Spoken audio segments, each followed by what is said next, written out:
Hello everyone, welcome to Inside Translation Studies. I am Luis Caraballo. I'm David Diaz. And I'm Giancarlos Hernandez. I'm Jose Vergara, and today the four of us will explore one of the most influential movements in traductology, the Low Countries School, also known as Descriptive Translation Studies, or DTS. Okay, you might also hear it called the manipulation schools or the E01 accents or the polysystem approach. It first appears in the 1970s and grew in the 1980s, and it also has shaped translation research ever since. Yeah, the idea is simple but powerful. Instead of judging translation as good or bad, DTS tries to describe what translation actually do in real cultural context. That's correct.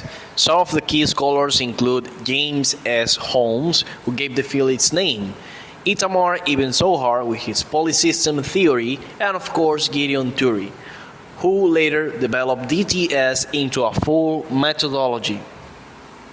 We also have Theo Hermans, André Lefebvre, and José Lambert, who helped shape what was later known as the manipulation school. Together, they were connected to Belgium, Netherlands, and Israel, hence the name Low Countries School. So, what are the main ideas? Because first, DTS is descriptive, not prescriptive, and that means it doesn't tell translator what they should do. It studies what they actually do. Yeah, that second is the target-oriented. DTS focus on how translation works in the receiving culture, not only just on how closely they match with the original one. And third, it's empirical and interdisciplinary. This means that DTS borrows from sociology, linguistics, and also cultural studies to understand translation as a social and historical act. That's why Toury's famous line is, translations are fact of target cultures. This was a big shift in perspective.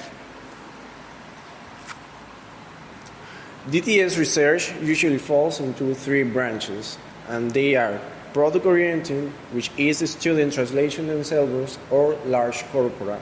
The second one is process-oriented, and it's looking at what goes in the translator mind. And the third one is function-oriented, and is asking what role translation plays in the target culture. Of course, another huge contribution is the translational norms. Toury argued that every single translator follow the cultural norms. There are some rules about what is acceptable and adequate, rather than simply just personal choices. Yes, and from this came his two laws of translation. The first one being the law of growing standardization. This means that translation tend to sound more conventional in the target language or culture. Law of interference features of the source language often leak into the translation, especially when the culture or the source culture is prestigious. And this insight helps establish translation as a cultural and social practice, not just as a linguistical task. Now let's start with literature. Just imagine translating Hamlet into Spanish instead of reproducing Elizabethan English word by word. Each translator might adapt metaphors, writings, or even cultural reference in order to Spanish readers can understand or have the same effects. So DTS will describe these choices and ask how do they fit in the norms of the Spanish literary systems. But now think of technical translation. Like user's manual. Suppose that the manual is originally written in German, right? And it gets translated into English. So would insist on precise equivalence for every term. But DTS would look at how translator adjust the text to meet the expectation of the English-speaking users.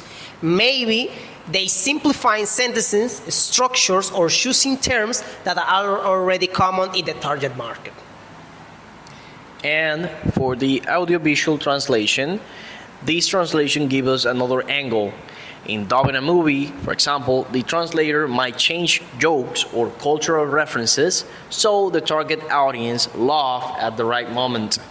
DTS researchers wouldn't ask, is it faithful? No. They instead ask themselves, how does this choice function in the target language or culture? That's why Spanish dub of US comedies sometimes change a baseball joke, for example, into a soccer references. And finally, let's consider interpreting. For example, in a live conference, interpreters often make quick choices, sometimes omitting details or reformulating ideas to keep the pace. DTS will study this decision as part of the norms operated in real context. The pressure of time, the expectation of the audience, and the prestige of the source speakers.